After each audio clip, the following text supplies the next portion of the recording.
Bonsoir peuple de Dieu, bonsoir à tous. Merci de vous connecter et pour que nous puissions passer un moment ensemble, car nous nous retrouvons comme convenu pour notre rendez-vous d'aujourd'hui, où nous allons parler de la suite de l'enseignement d'hier sur la transmission du royaume. Mais avant cela, nous allons inviter la présence de notre Dieu pour qu'il vienne prendre le contrôle de ce moment et qu'il s'impose au milieu de nous, qu'il soit lui-même le maître durant tout ce temps. Je vais élever ma voix pour recommander ce moment entre les mains de Dieu. Gloire et honneur à toi, notre tendre Père. Une fois de plus, nous voulons faire appel à toi, à ta sagesse, à ton intelligence, à ta suprématie pour que tu viennes prendre le contrôle de ce moment, que tout ce que nous allons dire et faire ici soit sous ta bénédiction et ta protection divine. Tu es Dieu.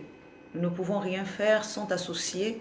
Alors nous voulons donc faire appel à ton esprit, esprit de vie et de lumière, pour qu'il s'impose au milieu de nous et que toi-même tu fasses, ô Seigneur, le travail que tu dois faire.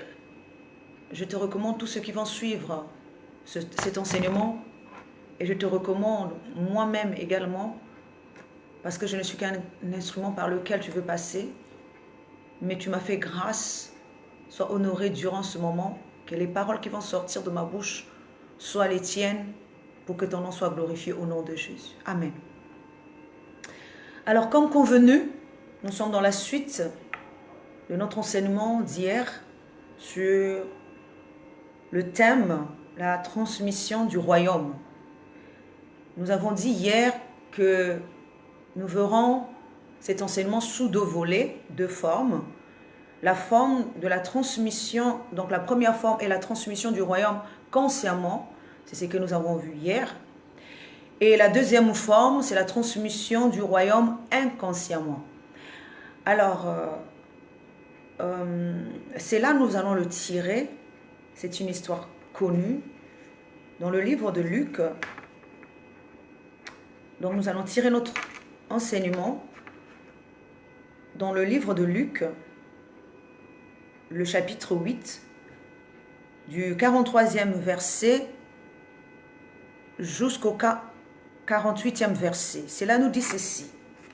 Or, il y avait une femme atteinte d'une perte de sang depuis 12 ans et qui avait dépensé tout son bien pour les médecins sans qu'aucun eût pu la guérir. Elle s'approcha par derrière et toucha le bord du vêtement de Jésus. Au même instant, la perte de sang s'arrêta. Et Jésus dit, « Qui m'a touché ?» Comme tous s'en défendaient, Pierre et ceux qui étaient avec lui dirent, « Maître, la foule t'entoure et te presse, et tu dis, « Qui m'a touché ?» Jésus répondit, « Quelqu'un m'a touché, car j'ai connu qu'une force était sortie de moi. » La femme, se voyant découverte, vint toute tremblante se jeter à ses pieds et déclara devant tout le monde pourquoi elle l'avait touché et comment elle avait été guérie à l'instant. Jésus dit, « Ma fille, ta foi t'a sauvée, va en paix. » Alléluia.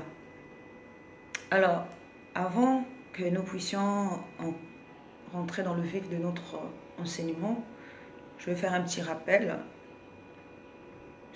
pour que nous puissions comprendre, peut-être pour ceux qui ne m'ont pas suivi hier, que nous puissions avoir un même esprit. Et donc, je disais, juste pour un rappel, hier que le royaume n'est autre que la connaissance de Dieu, puisque le Seigneur disait que le royaume était au milieu de vous. Et il disait également aux disciples, que le Seigneur lui-même disait, parlant de lui, si c'est par l'Esprit de Dieu que je chasse les démons, donc le royaume est venu vers vous. Et pour les disciples, il leur recommandait d'aller guérir les malades et autres en leur disant, dites-leur que le royaume est au milieu de vous. Et il disait également aux pharisiens et aux scribes qu'ils étaient des hypocrites, car ils fermaient le royaume à ceux qui voulaient y rentrer et eux-mêmes n'y rentraient pas. Ce qui voulait dire que les pharisiens et les scribes connaissaient le royaume, mais ne rentraient pas dans le royaume. Spirituellement parlant, ça veut dire quoi? Ils avaient la connaissance, mais ils ne le mettaient pas en pratique et ils ne montraient pas aussi le chemin à ceux qui voulaient y rentrer. Alors, ça c'est pour l'explication de ce qui veut dire le royaume. Donc c'est la connaissance.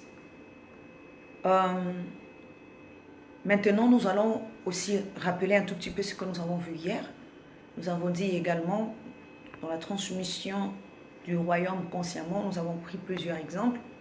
Nous avons parlé également du souffle de Dieu qui est transmis à l'homme au départ. Et Jésus qui souffla sur les narines des disciples, plutôt Jésus qui souffla sur les disciples en leur transmettant le Saint-Esprit, et le Saint-Esprit étant le royaume. On avait dit aussi que la colombe qui descendait du ciel symbolisait également le royaume qui venait s'installer dans le monde qui est incarné par le corps de Jésus. Voilà à peu près l'aperçu de ce que nous avons dit hier, dans ce qui est de la transmission du royaume consciemment. Pourquoi? Parce que tous ces gens qui avaient reçu, hormis Adam dans le jardin, qui n'étaient pas conscients et qui faisaient partie de ceux qui sont inconscients, lorsqu'ils reçoivent la guérison. Et donc aujourd'hui nous allons parler de la transmission du royaume inconsciemment. La transmission du royaume inconsciemment. Alors pourquoi j'ai pris ce passage? Parce que nous aurons peut-être 3 passages à voir aujourd'hui. Pourquoi j'ai pris ce passage qui est très intéressant? C'est un passage connu, mais nous allons voir un peu comment Jésus va transmettre ce royaume tout en étant inconscient de cet acte-là. Pourquoi je dis inconscient? Parce que Jésus est maître de temps et de circonstances. La Bible nous dit que même lorsqu'il était dans la maison de Simon et qu'il y a eu Marie de Magdala qui s'est approchée de lui, rien que la pensée de Simon, Jésus le connaissait ou la connaissait. Puisque même quand Simon pensait que si cet homme était réellement un prophète de Dieu, il aurait connu de quelle race était cette femme. Mais Jésus lisait dans ses pensées et lui a répondu en fonction de ce qu'il pensait. Il nous est dit également plusieurs fois que Jésus connaissait la pensée des pharisiens et des scribes. Donc Jésus lit dans la pensée de l'homme, il comprend, il est maître de temps et de circonstances. Il est le Dieu tout-puissant. Comment ne pouvait-il pas comprendre qu'à telle période, à tel instant et à tel endroit, une personne, et qui serait cette personne qui devait le toucher? Ce sont des questions que notre esprit doit se poser. Parce que, comme je l'ai dit dans mes précédents enseignements, nous ne sommes pas là seulement à dire oui dans ce qu'on nous enseigne, sans se poser des bonnes questions. Notre esprit est supérieur, il a le droit, il est à l'école. Et à l'école, on pose des questions. Et le maître doit nous répondre. Le maître, c'est Dieu. Le maître, c'est la connaissance. Il doit nous répondre parce que là où nous n'avons pas compris, il faut que nous nous posons des questions. Et nous posons des questions à la bonne personne. C'est le Seigneur qui doit nous répondre puisque c'est lui le maître. Quelqu'un qui est maître des temps, des circonstances, qui voit tout, qui connaît tout, qui sent tout. Et qui connaissait même qui était Pierre. Dès qu'il a vu Pierre, il connaissait. Fils de Jonas. Tu es Pierre, fils de Jonas. Il connaissait. Donc il pouvait savoir qu'à cet instant, à telle heure, à tel endroit, une femme va me toucher. Comment dans le cas de cette femme, le Seigneur ne sait pas que cette femme, il ne connaît pas qui est la femme. Il ne connaît pas que cette femme. Et il se pose même la question, qui m'a touché? Un truc incroyable. Au milieu de la foule, une femme va toucher Jésus et Jésus ne le sait pas. Jésus qui voit tout, qui connaît tout, qui entend tout, qui sait même d'avance qui va rencontrer et à quel moment il va rencontrer et comment guérir tous ces gens-là. Mais là, la guérison se fait à son insu. Il n'est pas conscient de cet acte. Il découvre l'acte en même temps que les autres. C'est la femme qui est consciente à ce moment-là de l'acte qu'elle est en train de poser. Mais Jésus est inconscient. Quand il transmet la force qui sort de lui, qui est représentée par le royaume. Un truc de dingue, un truc incroyable. La personne, donc la divinité elle-même est inconsciente de l'acte qu'elle est en train de poser. Alors que la femme est consciente de l'acte, puisque c'est la femme qui va vers lui. C'est la femme qui sait que je dois recevoir la guérison.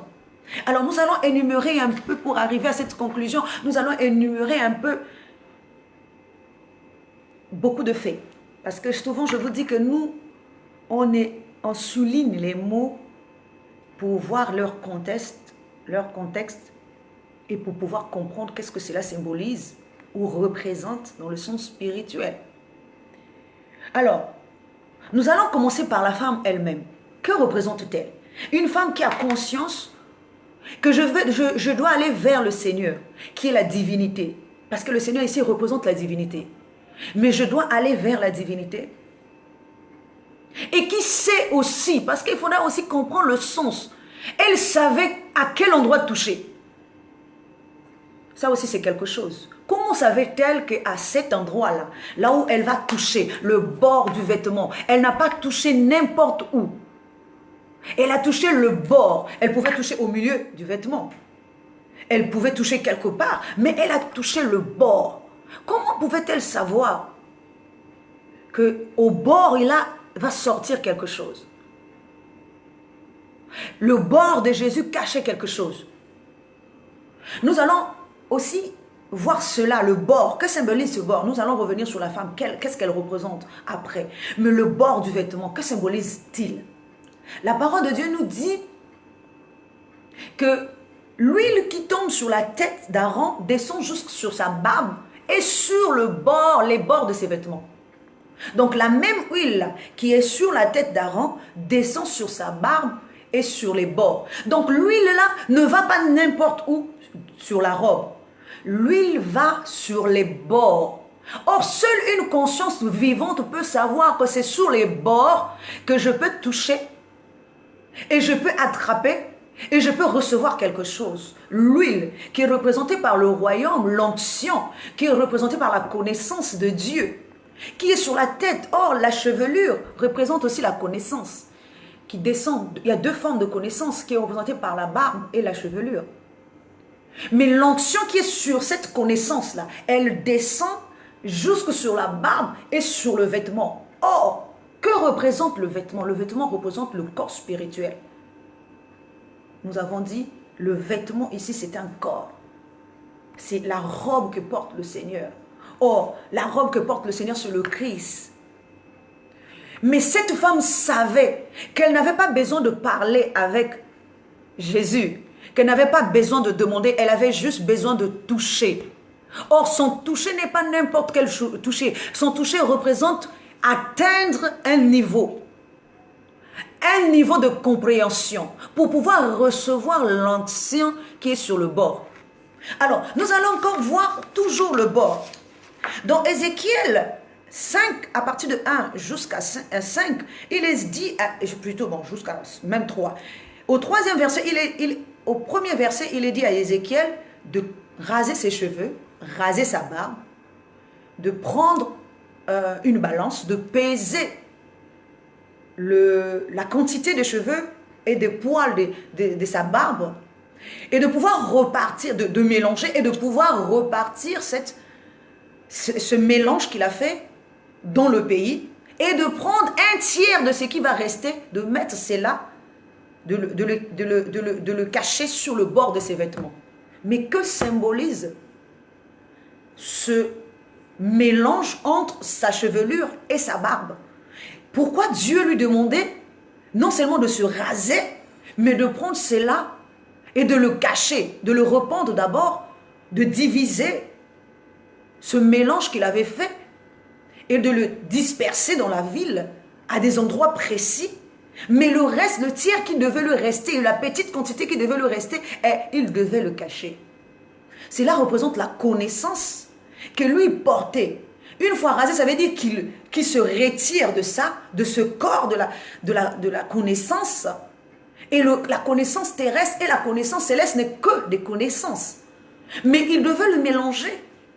Ce qui est en bas et ce qui est en haut. Il devait le mélanger. Et ensuite le repartir. Mais ce qui devait rester, c'est ça qu'il devait mettre au bord. Il est dit, tu en prendras une petite quantité que tu serreras dans les bords de ton vêtement. Mais comment cette femme-là pouvait-elle savoir qu'au bord du vêtement d'un sacrificateur, il y a une onction particulière? Il y a la connaissance qui est représentée par le royaume qui s'y trouve. Parce que lorsqu'on nous demande d'atteindre la stature parfaite de Christ, c'est dans le but de toucher la robe, d'atteindre ce... Mais, or, lorsque nous progressons lorsque l'homme progresse dans le but d'atteindre la stature parfaite de Christ, qui est le vêtement, il ne demande pas la volonté. Cette conscience, parce que la femme ici représente la conscience de l'homme, la conscience de l'homme qui progresse, parce que celle qui va toucher le vêtement ici n'est pas la partie physique qui touchera le vêtement, mais c'est le Seigneur. Et c'est pour ça que le Seigneur n'est pas conscient de l'acte qui va se poser, parce qu'il ne s'attend pas à ce que la chair puisse progresser, puisqu'il y a une inimitié entre ce qui est de l'esprit et ce qui est de la chair. La chair n'est pas censée atteindre le niveau de la perfection. La chair n'est pas censée... Or, Paul dit, je cours vers le but d'atteindre la perfection. Mais en temps normal, la chair ne peut pas atteindre la perfection. C'est pour ça que le Seigneur, dans sa conscience, il ne s'attend pas à ce que la chair atteigne cette perfection, de toucher le bord de ses vêtements. Parce que il est surpris. Or, le Seigneur, maître de temps, de circonstances, comment peut-il être surpris? Quelqu'un m'a touché. Mais qui t'a touché? Tu es Dieu, tu es censé connaître. C'est comme Dieu quand il pose la question, Adam, où te trouves-tu? Adam, tu es où? Attends, il est Dieu, il est censé savoir où se trouve Dieu. Est-ce que moi ou vous, là où nous nous trouvons, Dieu ne nous connaît pas? Dieu connaît chaque être humain dans le monde. Il entend toutes nos déléances, les besoins. Il connaît. Il nous connaît. Il dit qu'il connaît même le nombre des cheveux qui sont sur notre tête. Donc il connaît même dans notre pensée, la pensée de l'éternité. Donc il connaît chaque être humain qui est sur la terre. Il sait à quel moment l'esprit parle avec lui. Il est connecté avec tout le monde. Et en même temps, il peut lire la pensée de chacun de nous, où que nous soyons. C'est une grande... Dieu, c'est une conscience suprême. Efficace. C'est comme une matrice. C'est comme même... comment je vais dire ça? Comme une toile. Comme aujourd'hui, on parle d'Internet, des réseaux sociaux. Comme quelqu'un qui est connecté avec tout le monde en même temps. Donc, il est censé connaître tout à l'avance. Mais dans le cas de cette femme, Jésus lui transmet le royaume inconsciemment. Comment est-ce possible? Parce que le Seigneur ne s'attendait pas à ce que la chair atteigne la perfection. Atteigne la robe spirituelle, le corps spirituel. Atteigne le royaume, la connaissance de Dieu. Nous allons parler pourquoi cette femme est restée 12 ans. La parole de Dieu nous dit que déjà, une femme qui avait des menstrues était souillée. Que représente donc la perte de sang? Oui, parce que, prenons un exemple. Que représente d'abord le sang? Dans le sang spirituel, c'est l'âme. C'est ce que la parole de Dieu nous dit. La parole de Dieu nous dit que le sang, c'est l'âme. Mais pourquoi cette âme-là était en train de se répandre dans la vie de cette femme. Prenez encore un autre exemple. Lorsque Abel est mort, il nous est dit que la terre a ouvert sa bouche pour recevoir le son d'Abel. Et Caïn a été maudit en disant, justement par rapport à cet acte-là, que le sol sera maudit à cause de Caïn. Alors que c'est Caïn qui commet, mais on maudit le sol pour que le sol ne produise plus et ne donne plus à manger à Caïn qui avait commis un acte abominable. Ce qui veut dire que l'âme de Abel était sortie d'Abel pour se retrouver sur la terre, qui est représentée par le sang. Et cette âme a été recueillie par la terre. Et la terre, en recueillant cette âme, lui a donné aussi un corps. Mais l'âme là n'est pas tranquille parce c'est comme si elle se repent. Il faut que l'âme qui est rentrée dans le corps terrestre puisse sortir de ce corps tôt ou tard. Mais cette âme ne peut pas sortir, elle ne peut pas sortir de ce corps parce que le corps a 12 niveaux qui sont représentés par les compréhensions de l'homme, par les 12 tribus de Jacob, par les 12 disciples de Jésus, par la fille de Jaïphar qui a 12 ans, elle aussi qui doit être guérie en même temps que cette femme à la perte de sang. Parce que la fille de Jaïphar, lui, elle aussi, elle a 12 ans à cette même période où la femme à la perte de sang est guérie, elle aussi, elle est guérie. Ce qui veut dire que et la conscience et le corps doivent être guéris en même temps. Si nous voyons bien même cet exemple de la fille qui est jeune, qui est malade, qui a 12 ans, qui est aussi, et cette femme qui souffre de perte de sang, elles sont toutes, à chaque fois qu'on parle de l'histoire de la femme, la perte de sang, on parle aussi de cette histoire de cette fille qui est guérie. En même temps.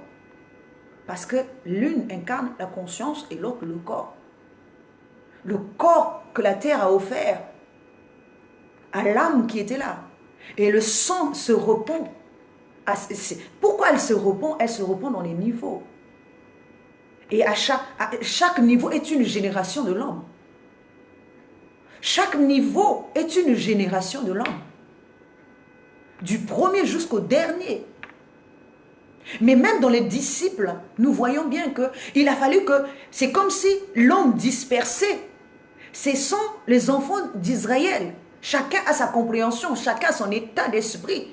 Chacun est un corps particulier, mais qui représente la dispersion d'Israël dans chacune des compréhensions. Donc la perte de sang. Si l'homme est dispersé dans sa propre maison, c'est comme un écoulement de sang. L'écoulement de l'âme qui est dispersé. Il nous est dit que le premier homme est devenu une âme vivante et le dernier deviendra un esprit. Mais que Caïn est devenu un esprit qui erre. Mais si l'âme est en train de errer, l'âme n'a pas sa place. Il faut qu'on retrouve cette âme et qu'on la reconstitue. C'est pour ça que Jésus fera ce travail en rassemblant encore le corps perdu, le corps dispersé.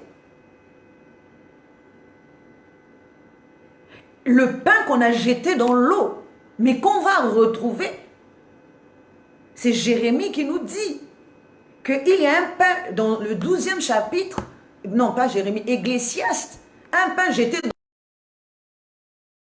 Comment on va retrouver un pain si c'est dans un sens physique? Un pain qui est jeté dans l'eau. Mais après quelque temps, on ne le retrouve plus. Parce que l'eau va pénétrer ce pain et va finir par l'émietter. Et à un moment donné, ces miettes, au fur et à mesure, vont disparaître. Mais notre pain, là, sera encore retrouvé. Ça veut dire quoi? C'est qu'on a jeté, là, c'est un corps qui est tombé dans l'eau, dans la connaissance. À un moment donné, on récupère encore ce corps. C'est ce que Jésus fait. Le pain qui est tombé, qui est venu sur la terre, qui est dans la connaissance, puisque nous savons que la terre est sortie de l'eau. Donc c'est toujours la connaissance. À un moment donné, on va récupérer, Jésus récupère toutes les formes des compréhensions pour pouvoir en faire une seule compréhension, un seul homme. qui sont les 12 étapes. Nous voyons également que Jésus, lorsqu'il est, avant de commencer son ministère, Jésus a 12 ans lorsqu'il rencontre les docteurs de la loi. Ça veut dire qu'il atteint les 12 niveaux de l'homme. Pour sortir de l'homme, il faut d'abord comprendre chaque niveau de l'homme, rentrer dans sa compréhension et enfin maîtriser les compréhensions de l'homme pour pouvoir faire face à l'homme. L'homme qui ici est représenté par les docteurs de la loi ou encore Satan, la conscience même de ce corps-là. Jésus a 12 ans et face aux docteurs de la loi. Et sa doctrine frappe tellement que même eux sont perplexes. Pourquoi? Parce que pour vaincre la loi, il faut avoir la maîtrise de la loi. Tu ne peux pas sortir d'un corps si tu ne maîtrises pas ce corps-là, les contours, les sorties, les entrées de ce corps-là, pour pouvoir le vaincre, afin que tu rentres maintenant dans le corps spirituel. Donc les 12 étapes, les 12 générations de l'homme, les 12 niveaux de l'homme, les 12 tours de l'homme sont représentés par ces 12 étapes-là, les 12 dimensions de l'homme. Alors, nous voyons que cette femme qui est la conscience de l'homme charnel, elle porte cette marque-là comme une souillure. Parce que tant que l'âme, tant qu'il y a dispersion, tant qu'il y a le sang qui se répand, elle est éloignée de la foule. Elle est considérée comme une souillée. Qu'est-ce qui est considéré aujourd'hui comme une souillée? C'est la chair. L'impureté de la chair est considérée comme une souillure. Mais personne ne s'attend à ce que la chair progresse et gagne en niveau. Parce que la chair a des yeux qui sont contraires à l'esprit. Mais les gens seront surpris de voir que la chair, elle aussi, elle atteint le niveau de Dieu, le niveau de la compréhension, le niveau de changer, de la perfection. La chair est en inimitié. C'est pour ça que Jésus ne s'attend pas à ce que la chair avance vers elle. Parce que premièrement, la chair est une femme souillée, repoussée, éloignée. Mais c'est pour ça que la chair vient par derrière, elle ne vient pas par devant. Parce qu'elle est conscience vivante. C'est elle qui porte la vie. C'est elle qui donne un corps. Donc elle est conscience vivante. Elle sait qu'elle ne peut pas venir par devant vers le Seigneur. Elle vient par derrière. À l'insu du Seigneur. Pour surprendre le Seigneur. Et le Seigneur. Donc nous voyons, mais elle vient par derrière. Mais premièrement, pourquoi a-t-elle dépensé tout son bien? Donc elle a dépensé tout son bien en allant vers les médecins. Les médecins ici, c'est ceux qui apportent l'enseignement, qui doivent guérir l'âme et l'esprit. Parce que le bon médicament, le médicament qui apporte la guérison à l'âme et à l'esprit, c'est l'enseignement. Et il faut un bon enseignement, l'enseignement de vérité. Elle seule savait que même si elle est en recluse, même si elle est repoussée, éloignée de tous, mais elle sait la seule personne qui peut lui accorder la guérison, parce qu'elle a entendu tous les enseignements possibles. Tous ces enseignements ne lui ont pas apporté la guérison de l'âme. Tous ces enseignements ne lui ont pas apporté la perfection. Elle a voulu, elle est malade parce qu'elle est dans l'impureté. Sa chair est en train de saigner. Parce que l'impureté, la souillure, les incompréhensions qu'elle a, dans tous ces niveaux, est une perte de sang qui fait que son sang n'est pas, son flux n'est pas rassemblé, mais dispersé. Ça ne fait que couler tous les jours. Mais elle connaît, elle a vu tous les médecins. Aujourd'hui, la chair, pourquoi la chair ne guérit pas? Pourtant, la chair reçoit les enseignements de toute catégorie, de tout ce que chaque prophète de chaque temps arrive avec un enseignement précis. Mais la chair, depuis que la chair a commencé à recevoir tous ces enseignements, la chair n'est pas guérie. Il n'y a pas le changement dans le monde. La chair est toujours malade. La chair est toujours dans la perte de sang. Il n'y a rien. La chair est toujours impure. La chair ne change pas. Nous sommes toujours dans les impuretés, dans les colères, dans la distraction, dans les incompréhensions, dans les condamnations, dans les jugements. Tout ça fait partie de la perte de sang qui coule dans la chair. Mais elle-même, en tant que conscience vivante, elle en a marre. Elle veut guérir. Elle veut s'approcher du Seigneur. Tant qu'elle ne s'approchera pas de la vérité, du véritable enseignement, pour qu'elle soit affranchie elle aussi de la malédiction. Parce qu'il nous a dit que la création attend avec un désir ardent la révélation des enfants de Dieu. Pour qu'elle soit affranchie, il lui faut un bon enseignement. Jésus dit, vous connaîtrez la vérité et la vérité vous affranchira. Si l'esprit commence à comprendre les choses de l'esprit sera affranchi. Donc, malgré tous les enseignements que la chair reçoit aujourd'hui, la chair ne guérit pas. Et nous voyons que le toucher qu'elle a fait, elle est venue par derrière, pas en face. Un être puissant peut savoir quelle stratégie qu'il peut prendre pour atteindre son but. Elle sait que je ne peux pas venir face à face, mais je viens par derrière. Mon but. Pourquoi derrière? Derrière, ça représente un peu l'ombre. Or, si nous voyons bien, un fils ne grandit pas dans la lumière. Un fils grandit dans l'ombre pour faire surface en son temps. Pendant qu'elle était au milieu de tout cela, personne ne la remarquait. Les gens l'ont remarqué qu'au moment où le Seigneur a dit « Qui m'a touché ?» Et quand elle s'est prononcée, c'est là que les gens ont su quel était son problème. Parce qu'elle évoluait dans l'ombre, dans le but d'atteindre la perfection. Aujourd'hui, quelqu'un qui veut atteindre la perfection ne va pas crier haut et fort qu'il est bon, qu'il est bien, qu'il est ceci. Non, il doit progresser à l'intérieur de lui jusqu'à ce que c'est la perfection qui parlera d'elle-même. C'est le Seigneur qui témoignera. On n'a pas besoin de témoigner que nous sommes dans la perfection, que nous sommes en train de progresser, que ceci, cela. Nous évoluons dans l'ombre, à l'intérieur de nous. Et lorsque nous atteignons la perfection, ce qui est très rare, mais Dieu parle de lui-même. Nous voyons que le toucher qu'elle a fait là, ce n'était pas n'importe quel toucher. Son toucher était dans le but d'acquérir quelque chose. C'est un toucher spirituel qui a permis que quelque chose se dégage de Jésus. Une force.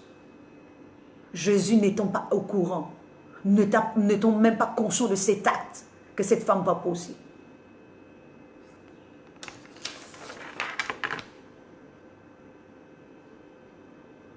Et c'est sur le coup que Jésus va se rendre compte que quelque chose est sorti de lui. Et il va demander qui m'a touché. Mais les disciples sont même surpris parce que personne autour de lui ne pouvait savoir qu'une femme avait touché Jésus. De surcroît, une femme impure. Une femme qui est censée être éloignée de la foule. Être isolée même. Parce qu'elle a une perte de sang. Mais la femme là représente la conscience impure. Mais qui deviendra une conscience pure. Celle qui a péché hier, mais qui enfantera aujourd'hui. Ce n'est pas la même conscience, Ève, qui a fauté hier, qui était impure, qui est devenue impure, qui doit enfanter un fils dans les derniers temps pour rentrer dans le royaume, pour être admis dans le royaume, pour être accepté. Donc ça veut dire que la Ève ne meurt pas. Regardez même, c'est Adam qui meurt, mais Ève ne meurt pas puisqu'il est dit, elle sera sauvée néanmoins si elle enfante.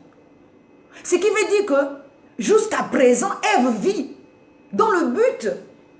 Mais elle vit où? Elle vit en nous. C'est une conscience. Le but d'engendrer un jour. Mais elle ne peut pas engendrer si elle ne reçoit pas la sémence, le royaume. Si elle ne reçoit pas le royaume, donc étant isolée, étant mise à l'écart, étant souillée, elle sait qu'elle ne peut pas venir devant. Mais il faut, au lieu qu'elle meure, puisqu'elle est condamnée à mourir, condamnée à rester isolée, puisque la chair est condamnée à mourir. Mais elle doit venir chercher des stratégies pour ne pas qu'elle meure elle aussi. Parce que c'est une conscience vivante. C'est pour ça que depuis le jardin d'Éden, cette conscience savait que elle avait vu, avant même de manger le fruit, elle voyait que le fruit était bon à manger. Avec quels yeux pouvait-elle voir le fruit si ce n'est pas la conscience que le fruit était bon à manger?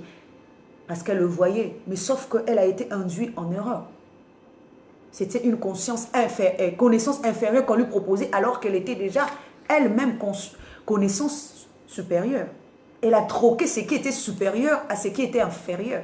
Et c'est ce que Satan fait la plupart du temps. Il veut prendre ce qui est supérieur en nous offrant ce qui est inférieur, ce qui est du matériel, ce qui va passer, pour prendre ce qui est supérieur en nous, ce qui est éternel, le corps de gloire. C'est que Satan veut, c'est prendre le corps de gloire là et te donner un corps terrestre qui va passer. Lorsque le monde terrestre passera, le corps là aussi passera parce que ça fait partie du corps terrestre. Mais le corps céleste ne passera pas. Mais c'est ce que Satan veut. Et il vient te séduire dans le but de saisir le corps. Le corps, c'est Adam. S'il séduit la conscience, c'est pour atteindre Adam.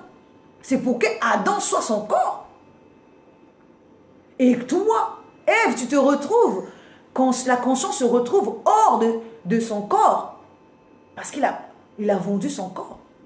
Mais il faut qu'elle cherche un nouveau corps. Et son nouveau corps, c'est le Seigneur, le nouveau Adam. Le premier Adam, elle l'a perdu, mais le deuxième Adam, elle ne doit pas le perdre. Elle doit chercher à tout prix à récupérer l'époux, le nouveau Adam, l'homme, le Adam vivifiant. Alors, nous voyons que le but de cette femme était de toucher le bord du vêtement afin que la conscience, plutôt le royaume sorte de Jésus et le royaume traverse cette femme pour guérir la femme. Ça veut dire ouvrir tous ses sens, lui donner l'ouverture des yeux, des oreilles, de tout son fonctionnement intérieur pour qu'elle rentre en possession de ce qui est spirituel, pour qu'elle rentre dans la perfection, dans son état initial de ce qu'elle avait perdu. Voilà dans le cas. Donc nous voyons que la force qui est sortie de Jésus est le royaume. Jésus, une force est sortie à son insu. Incroyable. Même vous, de vous à moi, incroyable pour le Seigneur, maître de temps et des circonstances. Quelque chose va sortir de lui sans qu'il le sache. Et qu'il soit surpris. Incroyable, mais vrai. Donc nous voyons une transmission inconsciemment. Une transmission du royaume inconsciemment. Jésus est dans l'inconscience quand ce royaume sort de lui. Parce qu'en fait, en réalité, la partie esprit ne s'attend pas à ce que la partie chair atteigne le royaume, donc la perfection, comme je l'ai dit. Nous allons voir un autre cas. C'est un cas aussi que j'aime bien, de la transmission. Et ça, nous le lirons dans Genèse. Bon, nous n'allons pas le lire, mais parce que sinon ça va me prendre du temps. Je vais l'expliquer. Genèse 27, de 19 à 28. Nous allons encore voir une autre forme de transmission du royaume inconsciemment. Ici, nous allons parler d'Isaac. La parole de Dieu nous dit que Isaac était avancé en âge, vieux. Et nous allons comprendre que Isaac était censé transmettre le royaume qui est représenté par la bénédiction, par la connaissance, parce que la bénédiction, c'est la connaissance. Quand tu as la connaissance, tu as toute la bénédiction. Tu as les clés du royaume. Tu rentres, tu sors, et tu as la maîtrise de toutes choses, du fonctionnement de soi-même, de notre esprit, de notre corps, de tout, parce que tu as la connaissance. Tu sais comment te maîtriser. Nous voyons que Isaac, avancé en âge, va devenir inconscient. Parce que tous ses sens ne vont plus fonctionner. Or, un homme qui est conscient doit avoir tous ses sens spirituels en fonction. Mais Isaac, lui, il aura juste un seul sens qui va fonctionner. Lui. La parole de Dieu nous dit qu'il va demander à son fils Ésaü à qui il est censé transmettre le royaume. Donc l'esprit. Ésaü ici incarne l'esprit parce que on est censé transmettre le royaume à l'esprit. Mais lui, il va transmettre le royaume au corps au lieu de transmettre, qui est représenté par Jacob, au lieu de transmettre le royaume à l'esprit qui est Ésaü. Parce que Jacob est aimé par sa mère, parce que la mère incarne le corps, c'est-à-dire la terre, et le père incarne le ciel, et l'esprit fait partie du ciel. Et le corps fait partie de la terre. Mais la mère aime Jacob parce que Jacob fait partie de lui, d'elle plutôt, de la poussière. Et l'esprit fait partie du souffle qui est venu de Dieu. Mais avant de partir, le père doit transmettre le royaume au premier, à l'aîné, qui est l'esprit. Mais n'étant pas dans les sens, dans les bons sens, tous ces sens n'étant plus vivants ou en fonction, il va transmettre le royaume à celui qui ne le méritait pas. Et nous allons énumérer un peu tous ces sens-là. La parole de Dieu nous dit qu'il va demander à son fils, donc avant qu'il aille se reposer, donc nous parlons d'abord d'un repos. Donc le père, avant de se reposer, il faut que son fils lui fasse un mets, un repas. Or ce repas-là, il lui faut un corps de repos. Avant qu'il aille au repos, il faut qu'on lui prépare un mets qui va lui donner le repos, parce qu'une fois qu'il mangera, il rentrera dans son repos. Mais avant de rentrer dans son repos, il transmettra les clés du royaume, le royaume à un successeur, qui n'est autre que son premier fils, l'esprit. Mais là encore, il a tout perdu. Il a perdu la vue parce qu'il ne voit plus. Il est aveugle. Ensuite, et donc non seulement il a plus de vue, il lui reste lui, il entend. Mais il va demander à son fils d'aller lui faire un sommet. Et son fils va partir. Mais à cet instant, la maman qui entend tout, qui comprend tout, justement qui incarne la conscience terrestre, parce que Dieu incarne la conscience céleste, va inciter son fils, là de la poussière représentée par le corps, aller vers le Père pour recevoir ce qui est de l'esprit, alors que lui-même il n'est pas encore esprit. Il est un corps terrestre, mais pas un corps esprit. Quand je parle du terrestre ici, je ne parle pas du physique non plus, mais de la partie poussière terrestre, c'est-à-dire image terrestre, la nature terrestre, pas la nature céleste. Et à ce moment-là, elle va l'inciter. Elle va pousser comme la chair incite l'homme à faire certaines choses, dans le but de se valoir, dans le but, comme la chair incite l'homme à toujours aimer le matériel, à toujours aimer ce qui est extérieur. C'est la même chose, au lieu d'aimer ce qui est intérieur. De valoriser plus ce qui est extérieur. De faire certaines choses, c'est-à-dire le mal, pour pouvoir être toujours vu, connu, dans la lumière, alors que l'esprit est toujours dans l'ombre. Et donc nous voyons que, c'est pour ça qu'elle dit que cette malédiction tombe sur moi, parce que Jacob savait que ce serait une malédiction pour lui. Mais elle dit que cette malédiction, parce que, pourquoi la malédiction tomberait sur la mère? Parce que c'est la chair qui incite l'homme à faire certaines choses. Si il n'y a pas cette nature, il n'y a plus de mots, il n'y a plus de mauvais comportements, il n'y a plus d'inimitié. Et c'est pour ça que la maman va faire le mets, elle va demander à Jacob d'apporter au papa. Nous allons voir un peu le processus. Premièrement, dans le temps et l'espace de l'esprit, l'esprit n'était pas censé revenir tout de suite, parce qu'il lui faut beaucoup de temps pour aller et pour revenir. le temps de chasser le gibier, de préparer et de revenir. Donc, manquant déjà de sens, de perception, il ne maîtrise pas le temps et l'espace. Parce qu'il dit, ah, tu es déjà revenu. Donc, on voit bien qu'il ne maîtrise plus le temps et l'espace de l'esprit. Il ne sait plus faire la distinction entre ce qui est de l'esprit et ce qui est... Dans la perception, il a perdu. Ça, c'est de un. Deuxièmement, je prends encore un autre exemple.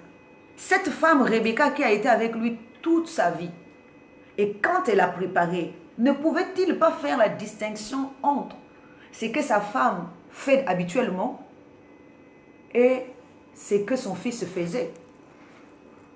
Pourquoi il n'arrive pas à faire la distinction? Parce qu'il n'a plus le goût. Il a perdu le sens du goût. Mais quand son fils s'approche de lui, il touche le fils. Le fils est revêtu d'une peau d'animal. Mais son toucher également, la fonction de se toucher également, il l'a perdu. Parce qu'il n'arrive pas à reconnaître la peau animale et les poils d'un homme. Et ensuite, non seulement il entend la voix, mais comme tous les autres sens ne pouvaient pas percevoir les choses de la même manière, c'est qu'il le plongeait dans une inconscience totale, dans une perception floue, voilée, parce qu'il ne reconnaissait plus le temps et l'espace de l'esprit pour pouvoir accepter ce qu'on lui apporte tout de suite. Alors que l'esprit prend du temps à réaliser quelque chose.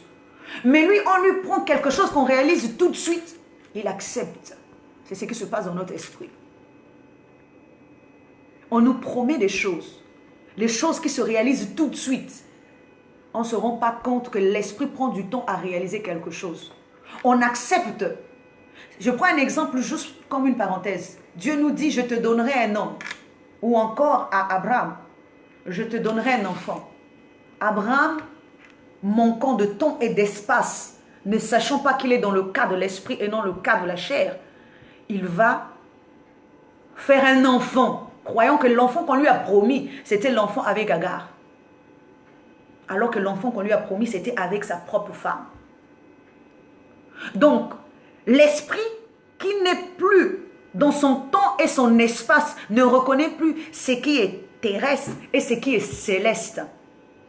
Quelqu'un aujourd'hui qu'on va promettre un mari ou une femme, dès que le premier venu va arriver, il va se dire que c'est lui ou c'est elle.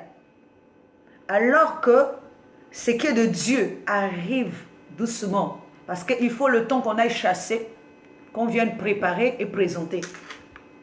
Ce qui vient là en premier n'est pas le bon. Parce qu'il faut un temps à l'esprit de se former. Un temps à l'esprit de rentrer dans ce qu'il est et de se préparer. Il est un bon récipient. Or, un bon récipient doit se préparer, être paré, préparé pour recevoir ce qu'on va lui donner. Donc, le gibier dont on parle ici, ce n'est autre que l'esprit lui-même paré, préparé. Il faut qu'il soit préparé, paré, pour pouvoir recevoir le royaume. Or, ce qui vient là, en premier, n'est pas paré, préparé. Et il veut s'accaparer. Il veut prendre ce qui n'est pas lui. Un corps qui n'est pas stable, mais qui veut déjà se revêtir d'un royaume qui est puissant. Mais ça va le détruire. C'est comme ceux qui aiment tout prendre, tout gagner tout de suite. Ou même pour certaines personnes qui veulent déjà une élévation tout de suite. Tu n'as même pas monté les marches. L'homme, il y a des marches. Hein. Ce sont les niveaux de l'homme, les 12 niveaux là. Il faut que tu montes, que tu sortes de l'homme terrestre d'abord. Ensuite, tu arrives à l'homme spirituel. Ce sont des marches. Toi, tu veux déjà être à la dernière marche. Au lieu d'être d'abord, commencer par la première marche. Quand tu vois quelqu'un qui a fait 20 ans de carrière, 20 ans de ceci, tu ne sais pas d'où il est parti, mais toi, tu veux déjà être comme lui. Parce que tu veux sauter les marches. Mais quand on saute les marches, le corps qu'on vient revêtir n'est plus le bon corps, c'est le corps du mal. Parce que nous avons sauté les étapes. Parce que c'est le corps du mal qui nous presse, qui nous pousse à sauter les étapes. Mais le corps du bien nous pousse à acquérir. C'est comme quelqu'un qui apprend les arts martiaux. Il va commencer par le premier niveau, le deuxième, etc., jusqu'à acquérir toute la science et la connaissance de ces arts-là. Mais quelqu'un qui veut seulement devenir maître tout de suite va sauter, brûler les étapes. Lorsqu'il va brûler les étapes, il ne sera pas dans le bon corps, il sera dans le mauvais corps. C'est cela également. Donc nous voyons que Jacob va toucher son fils, Isaac va toucher son fils Jacob, mais n'est pas se rendre compte. Il entend la voix, il voit bien, il entend que c'est la voix de Jacob. Mais il ne reconnaît pas que c'est Jacob. Il touche Jacob. Il voit que la peau n'est pas la même. Attendez, franchement, il faut vraiment être un aveugle spirituel pour ne pas faire ce constat. Dans le physique, c'est impossible. Même si je suis aveugle physiquement, en touchant seulement comme ça, je saurais faire la distinction parce que les poils d'un animal n'est pas pareil avec les poils d'un homme. Surtout pour lui qui avait la vue autrefois. Donc il connaissait déjà, il a touché les animaux et il a touché aussi l'homme. Comment pouvait-il pas faire la distinction entre les deux peaux? La peau de l'animal est différente. Parce que pourquoi Ésaü incarne ce qui est voilé, plutôt poilu? C'est l'esprit en fait. Nous allons toujours avancer. Nous voyons que il a lui qui fonctionne, il a le toucher qui ne fonctionne plus, les yeux ne fonctionnent, donc la vue ne fonctionne plus. Et il a le goût également qui ne fonctionne plus. Parce qu'il va manger le mets fait par sa femme. Et il n'arrivera pas à faire cette distinction. Pourquoi c'est sa femme qui fait le mets et non Jacob? Parce que c'est la conscience terrestre qui sait comment préparer un corps. Comment parer un corps pour pouvoir l'offrir à la divinité et que la divinité puisse y reposer. Mais il ne se repose pas dans le bon corps. C'est pour ça que le Seigneur Dieu dit, j'aime bien aussi cette parole, et il dit, vaut mieux habiter à l'angle d'un toit que de partager une maison avec une femme querelleuse. Or, la femme querelleuse ici, dans notre cas précis, elle incarne la chair, la conscience terrestre qui n'arrête pas de chercher. Regardez même dans notre esprit, tout ce que nous demandons au Seigneur, c'est tous les biens matériels. Tous les jours, nous querellons le Seigneur, notre époux, pour lui demander, je veux une voiture, je veux une maison, je veux voyager, je veux ceci, je veux cela. Tous les jours, il n'a pas besoin d'aide. Il n'est pas en repos en nous. Dans la chair, le Seigneur n'est pas en repos. Il est censé se reposer, mais il n'est pas en repos. Parce que tous les jours, nous le querellons pour avoir une maison, une voiture. Lève-toi, Seigneur, va défendre comme ça. Lève-toi, Seigneur. Oh, le Seigneur est fatigué. Il dit, vaut mieux habiter à l'angle d'un toit que de partager la maison avec une femme querelleuse. Une femme qui te crée des problèmes tous les jours, qui ne te laisse pas en repos. Le corps, là, c'est elle qui savait comment préparer ce corps, comment le présenter. Et son homme n'a pas su faire la distinction entre le mets de la femme, parce qu'il est l'époux. L'époux connaît la nourriture de l'épouse. L'époux connaît la nourriture du fils. L'époux connaît quelle est la connaissance terrestre, quelle est la connaissance céleste. Jacob ne pouvait pas maîtriser le repas. Jacob, c'est quelqu'un qui ne fait pas le repas. C'est-à-dire, il n'a pas la pratique. Or, le Fils céleste a la pratique. C'est pour ça que Ésaü connaissait quel mets son père aimait.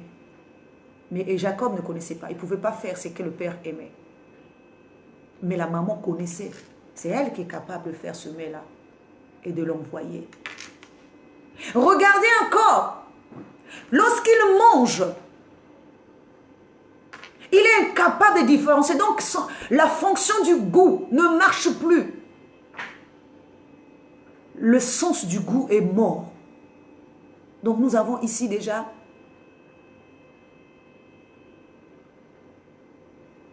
lui qui marche, la vue ne marche pas, le goût ne marche pas, le toucher ne marche pas, puisqu'il a touché sans savoir que ce n'était pas Ésaü. Mais nous avons encore une chose, et là ça m'a tué. L'odorat. Oh mon Dieu. Attendez, c'est un truc incroyable. Est-ce que vous savez que le corps terrestre a une odeur qui est différente du corps céleste? Son odorat, l'odorat du Père ne marche pas au point où il ne va pas reconnaître que l'odeur de Jacob est différente de celle de Ésaü. Incroyable. L'odorat, donc sur 5 sens que l'homme peut avoir pour être conscient, afin de transmettre le royaume à celui à qui doit revenir le royaume. 4 de ses sens sont morts. Pourquoi le Seigneur, notre Dieu, je prends un exemple, reçoit le corps de Jésus comme une offrande de bonne odeur. Donc ça veut dire un repas préparé qu'on lui offre. Mais l'odeur, il est dit qu'il reçoit ça comme une offrande de bonne odeur. Donc ça veut dire qu'il agrée ce corps-là, le corps de Jésus qui lui est présenté. Le corps de Jésus que le Dieu qui est le Père va recevoir. Ça c'est dans le cas du deuxième homme. Or, dans le cas du premier homme, de la transmission du royaume, dans le premier homme, c'est dans l'aveuglement, dans l'inconscience totale qu'on l'a fait. Mais dans le cas du second homme, non seulement le Père est conscient, mais le Fils aussi est conscient. Parce que le Fils qui est offert à Dieu, le corps qui est offert à Dieu, est un corps préparé, paré, pour qu'il soit agréable. Un corps de bonne odeur, une offrande de bonne odeur. Et l'odeur, qui l'a apporté l'odeur? Dans le cas de Jésus, c'est Marie de Magdala qui apporte l'albâtre pour embaumer ces corps-là. Donc lui donne un parfum de bonne odeur. C'est-à-dire, l'odeur dont on parle ici, ce sont les bonnes actions qui vont constituer le nouveau corps, qui vont dégager un parfum de bonne odeur. Seule une conscience vivante peut apporter au corps mort une résurrection, une vie qui va dégager un parfum de bonne odeur afin que le Seigneur, Dieu, le Père puisse inhaler. Mais dans le cas d'Isaac, Isaac est incapable. Oh mon Dieu. Isaac est incapable de reconnaître l'odeur de son fils. L'odeur terrestre n'est pas une bonne odeur. L'odeur d'un corps terrestre n'est pas une bonne odeur. C'est l'odeur d'un corps spirituel qui est une bonne odeur. Mais comment lui n'a pas pu? Il dit l'odeur de mon fils est une odeur de, je ne sais plus, le chant ou je ne sais pas quoi. Incroyable. Comment? Il a tous ses sens qui sont morts. Et il transmet la bénédiction, le royaume à un corps terrestre. C'est ce que nous sommes aujourd'hui. Lorsque notre divinité ne fonctionne plus, parce que nous sommes des divins. C'est ce que la parole de Dieu nous dit. Nous sommes des divins. Lorsque notre divinité est morte à l'intérieur de nous, ou que l'essence de notre... Parce que nous avons juste celui qui fonctionne. Tous les autres sens sont morts. Au lieu de valoriser d'abord l'esprit, nous valorisons le corps. Nous mettons à l'avant le corps. Parce que la chair domine dans ce corps-là. Et c'est pour ça que notre divinité ne peut pas trouver de repos. Parce que tous les jours, puisque nous avons mis à l'avant ce qui est matériel, ce qui est de la chair, nous nous comportons selon l'image là, dans laquelle nous nous trouvons, ou dans laquelle nous nous trouvons.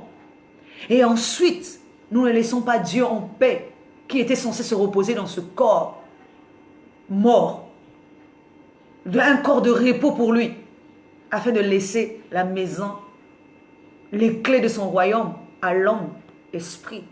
Mais il a fait le contraire. Et la femme qui est en nous ne fait que déranger l'époux qui dort. L'époux n'est pas en repos. Tous les jours, nous crions vers lui. Tous les jours, mon Dieu comme ça, mon Dieu ceci, mon Dieu cela. Tous les jours. Parce que nous lui demandons des choses. Quelles choses qu'il connaît déjà que nous avons besoin. Il est dit qu'il ne laisse pas mourir les oiseaux du ciel à plus forte raison. Les êtres humains. Mais nous, tous les jours, nous les dérangeons pour les choses éphémères. Alors que si nous sommes une bonne conscience, nous pouvons prendre la relève dans la maison de Dieu. Une bonne épouse. Dans les choses de Dieu. Lorsque nous prenons la relève, mais nous le laissons en paix, il va dormir tranquillement. Parce que nous sommes dans le bon corps, le corps spirituel, et non le corps terrestre. Donc nous voyons une autre forme de transmission du royaume inconsciemment. Nous sommes là dans nous avons fait 2 formes aujourd'hui de la transmission du royaume inconsciemment. Par Jésus et par Isaac. Nous allons aussi prendre un autre cas. C'est le cas d'Ézéchiel. La parole de Dieu nous dit que dans le chapitre 37 d'Ézéchiel, que tout le monde connaît aussi, c'est la vallée des ossements. Nous arrivons pratiquement à la fin de notre moment, mais je veux le dire en quelques minutes. Ézéchiel, Dieu l'emmène dans une vallée où il n'y a que des ossements. Et ensuite, Dieu lui dira de prophétiser sur ces ossements-là. Or, les ossements ici représentent la partie divine ou de la divinité en nous. C'est la partie qui ne meurt pas dans l'homme. Ça veut dire quoi? Cette partie est au repos, mais la partie-là ne peut pas disparaître. Comme de la manière que l'os de l'homme ne meurt pas. Vous voyez, prenons même l'exemple de Jésus. Pendant que, lors de sa mort, la parole de Dieu nous dit qu'on a brisé les os aux 2 brigands qui étaient avec lui. On n'a pas pu lui briser les os. Parce que lui, on ne peut pas briser les os qui sont incarnés par la divinité. On ne peut pas. On peut détruire les autres divinités. Mais la divinité suprême, on ne peut pas détruire. Et cela est incarné par les os. C'est pour ça que nous voyons encore que Joseph, qui incarne la divinité qui chute, représenté par ces os-là, lorsque, au moment où Joseph va mourir, il va recommander à ses enfants que le jour où ils sortiront de l'Égypte, ils doivent emmener ces os dans le nouveau pays. Ils ne laisseront pas les os dans ce pays-là. Pourquoi? Parce que la divinité, même si elle a chuté dans l'homme, où il est en repos aujourd'hui, même le jour où l'homme quittera l'état de l'homme terrestre pour aller à l'état de l'homme spirituel, il faut qu'il parte avec sa divinité. La divinité là ne restera pas par terre, dans sa chute. Mais la divinité partira. Parce que le pays de Canaan représente le nouveau homme, le nouveau Adam. L'ancien Adam, c'est le Pharaon. Dans le premier pays où l'homme est devenu esclave. À cause de la chute de la divinité. À cause de la chute de l'homme, du premier homme divin en nous. Représenté par Adam. Qui a chuté en mangeant le fruit interdit et s'est retrouvé dans le terrestre. Représenté par le serpent dans le jardin. De la même manière que Joseph s'est retrouvé en Égypte, nous voyons que Joseph se retrouve en prison et Jésus se retrouve dans la mort. Or, la mort et la prison veulent toujours dire la même chose. Et celui qui est rentré dans le corps animal, représenté par la peau d'animaux que Dieu a fait revêtir à Adam, c'est la même chose. C'est une prison. Parce qu'il est dit à Adam qu'il doit souffrir à la sueur de son front pour pouvoir manger. Or, manger ici, il ne s'agit pas de manger un pain physique. Il s'agit de revenir encore à son état initial. Il faut qu'il souffre C'est pour ça que nous voyons que le second Adam, avant de rentrer dans ce corps-là, il nous est dit que Jésus transpirait. Sa sueur était du sang, du sang. C'est à la sueur de son front qu'il devait manger. Donc il devait consommer le corps spirituel. Pour rentrer dans le corps spirituel, il fallait qu'il souffre. Parce qu'il avait cultivé. Il avait formé un corps.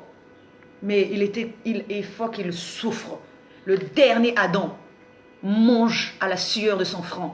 Il doit consommer ce pain-là à la sueur de son front. Le sang est sorti. La sueur en temps normal n'est pas le sang.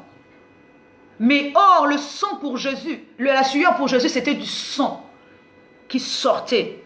Parce que c'était son âme qui devait se revêtir d'un corps spirituel. Consommer quelque chose de spirituel.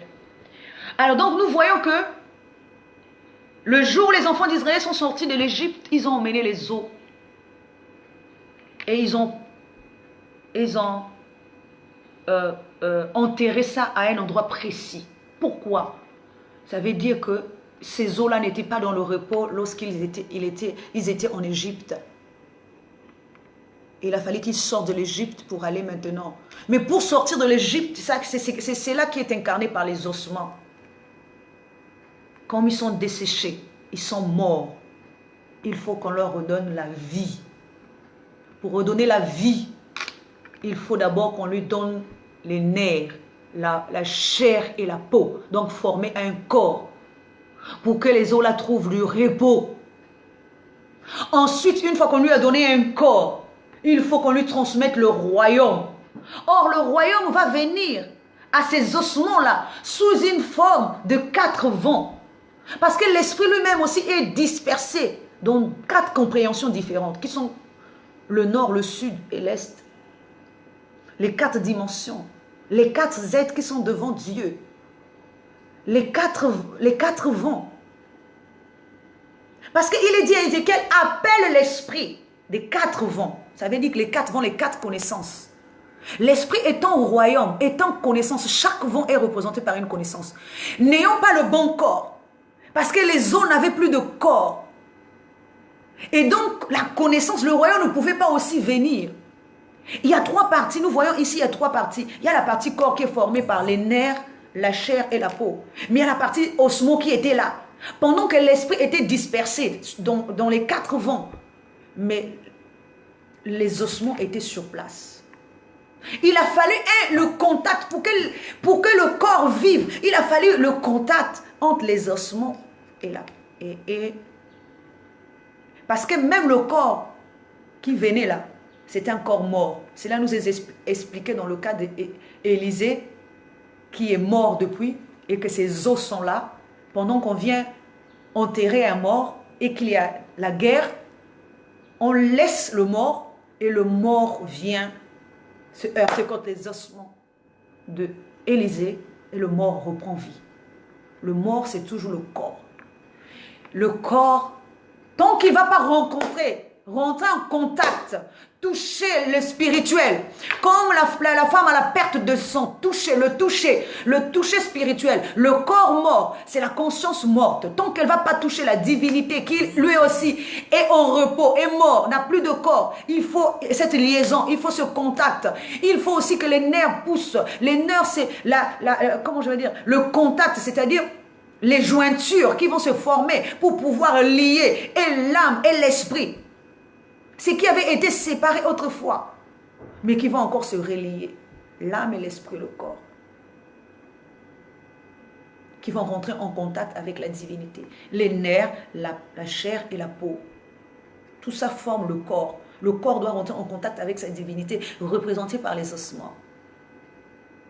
Mais une fois seulement que la divinité est en contact et que le corps reprend vie. Mais le corps n'a pas encore l'intelligence céleste. Le royaume n'est pas encore. Parce que c'est le royaume qui reviendra.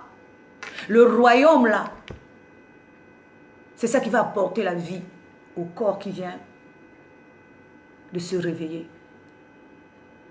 Regardez même, avant que, lorsque Jésus est ressuscité d'entre les morts, lorsque Marie veut toucher Jésus, Jésus lui dit, ne me touche pas, je ne suis pas encore monté vers mon Père. Parce que il n'avait pas encore reçu, il était dans le corps de la résurrection, le corps de gloire. Il était ressuscité, mais il n'avait pas encore reçu le royaume. Il fallait qu'il monte. Il dit à Marie, ne me touche pas encore. Parce que là, cette fois-ci, Marie, c'est comme si pour dire que Marie vient face à face, pour avoir un toucher, pour recevoir ce qui est nouveau. Mais or, ce qui est nouveau là, c'est pas tout de suite que Marie va le recevoir. Et elle va dire à Marie, ne me touche pas. Parce qu'il sait que quelque chose peut dégager de lui. Mais pour l'instant, il n'est pas encore rempli. Il est dans le bon corps. C'est lorsque la divinité se réveille, il est dans le bon corps. Mais il n'est pas encore plein. Parce qu'il manque le royaume. Ce qui veut dire que la divinité est encore inconsciente. Ou inconsciente.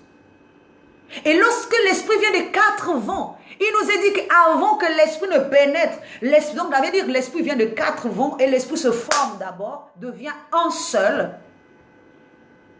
C'est-à-dire rentre dans la même compréhension, alors qu'autrefois il était 4 compréhensions, 4 connaissances différentes. Comme les évangiles, comme les branches du fleuve dans le jardin d'Éden. Comme les 4 éléments que nous pouvons avoir, le vent, l'air, le feu et le sable. Ce sont les 4 éléments qui sont également dans l'homme.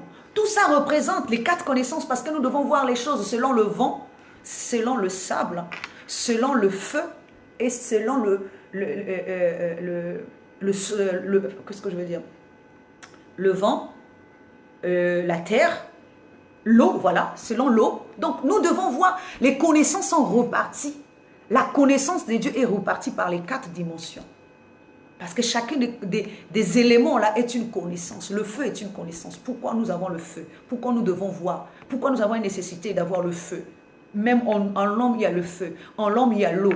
En l'homme, il y a le sable. En l'homme, il y a le vent, la respiration, le souffle. Tout ça est en l'homme. Mais ils sont dispersés. Au moment de renouveler l'homme, qu'il rentre dans son second état, dans la divinité suprême, il faut que les 4 compréhensions ne fassent qu'une seule compréhension. Un seul esprit, un seul royaume. Il n'y a plus beaucoup de royaumes. Il n'y a plus la dispersion. Mais il y a une seule compréhension, un seul état d'esprit, une seule perception des choses. Pour pouvoir rentrer maintenant dans l'homme et lui redonner la vie. Et tout ça là, c'est dit que c'est Israël. Or Israël, si nous voyons dans Exode 4, lorsque Dieu envoie Moïse, il dit à Moïse, va dire à Pharaon de laisser partir mon fils. Or le fils ici, c'est l'esprit qui est aujourd'hui emprisonné dans le corps, qui est aujourd'hui. Et donc nous avons parlé, pour finir, nous avons parlé donc de la transmission du royaume. Lorsqu'on transmet ce royaume qui descend vers les cieux pour venir habiter dans le corps, comme Adam, dans le jardin d'Éden, il n'est pas conscient. Pourtant, c'est un divin. Pourtant, il est dit, vous êtes des dieux. Mais nous ne sommes pas conscients de ce qui se passe autour de nous. Nous sommes dans l'inconscience totale. Alors que nous sommes en train de recevoir le royaume de Dieu qui va venir s'installer en nous. Mais nous sommes dans l'inconscience totale. Et donc, pour finir, nous voyons que toutes ces choses ont été faites ou nous sont expliquées de diverses manières pour que nous puissions rentrer dans la compréhension. Parce que ce sont aussi les 4 faces de Dieu. Dieu n'a pas une seule face. Parce que quand on dit cherchons la face de Dieu, mais c'est laquelle face que nous sommes en train de chercher de Dieu? Dieu a 4 faces, qui sont les 4 êtres. La face de l'aigle, la face du veau, la face du lion et la face de l'homme. Laquelle face nous sommes en train de chercher? Ce sont les 4 êtres vivants qui ont les yeux à l'intérieur comme à l'extérieur. Ça veut dire quoi? Quand j'en vois les yeux qui sont à l'intérieur, donc il le voit de la partie intérieure. Il y a des yeux de partout, c'est-à-dire la connaissance, voit de partout. Et l'homme extérieur et l'homme intérieur est rentré dans la connaissance. C'est eux, la connaissance. Ils voient de l'intérieur comme à l'extérieur. Et la transmission de l'homme doit se faire dans tous ces sens. La transmission plutôt du royaume doit se faire dans tous ces sens-là. Et Dieu nous explique cela d'une manière ou d'une autre. La partie conscience ou inconscience, et la partie conscience et la partie inconscience. Ce qui veut dire, il y a certaines choses, il y a certaines personnes qui font des choses inconsciemment et certaines personnes qui font des choses consciemment. Tout ça, ça fait partie de la marche de l'homme. Soyons bénis pour cet enseignement d'aujourd'hui. Je sais que nous avons dépassé un peu, mais c'était nécessaire que je finisse cet enseignement aujourd'hui pour qu'à partir de demain, nous puissions rentrer dans notre nouveau thème, le remède contre la mort. Soyez bénis. Nous allons dire une prière pour clôturer. Gloire et honneur à toi, notre Seigneur, pour cet enseignement de ce soir. Nous te bénissons parce que tu nous as parlé encore ce soir. Tu as voulu étayer notre esprit pour que nous puissions rentrer dans la compréhension céleste, pour que nous puissions percevoir les choses de la manière que tu veux. Sois béni, Papa. Car tu dis dans ta parole, il n'y a rien de caché qui doit être découvert. Et tout ce que je vous dis dans les ténèbres, dites-le en plein jour. Et ce que je vous dis à l'oreille, criez-le sur le toit. Oui, Seigneur, tu veux que nous puissions crier sur les toits. Or, les toits ici, c'est la partie suprême ou supérieure de l'homme, donc la tête. Il faut que nous puissions nous comprendre. Gloire et honneur à toi. Dans le nom de Jésus, j'ai ainsi demandé. Amen.